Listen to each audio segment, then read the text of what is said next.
Three travelers, three budgets, one question. Who actually has the best time?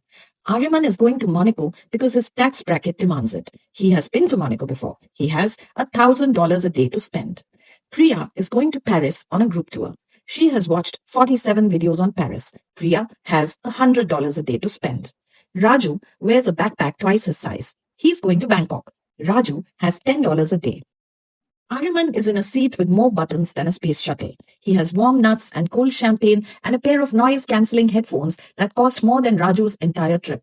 A flight attendant tucks him into a duvet made of clouds. He wakes up glowing with the radiance of a man who hasn't seen a middle seat since 1994. Priya has a window seat, which she specifically paid extra for because she's a planner, not a gambler. The man in the middle seat expands like a gas and occupies both armrests and part of her soul. He snores in three languages. Or is it Morse code? Priya does not move. She watches 3 episodes of something she doesn't even like and eats a bread roll that tastes like a recycled gym shoe. She arrives with a personality upgrade, advanced stress. Raju is flying a budget airline. The seats are made of wooden crates. He has the middle seat between a grandmother traveling alone and a cool kid. The grandmother feeds him homemade chakli from a dabba like she has known him since birth. The kid teaches him a game which has a goat screaming. They laugh. They form a temporary family. Raju lands in Bangkok full of chakli and emotionally adopted. Aryaman lands. A helicopter from Nice drops him onto a pad.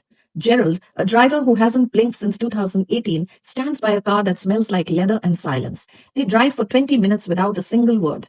It's so quiet, Aryaman can hear his own net worth increasing. He looks out of the window like he is in a perfume advertisement for being rich. Priya lands at Charles de Gaulle and immediately checks her phone. There are 47 WhatsApp messages. None of them are helpful. Her suitcase arrives last, looking like it was chewed by a mechanical dog. She goes to exit A. The tour operator's representative is at exit B.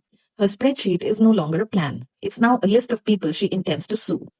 Raju lands at Suvarnabhumi and takes a motorbike taxi, which doubles as a near-death experience and a city tour. He arrives at the hostel in 40 minutes. The receptionist gives him a map, a water bottle, and the meaning of life. Bangkok is already coming in through the window. Warm, loud, alive.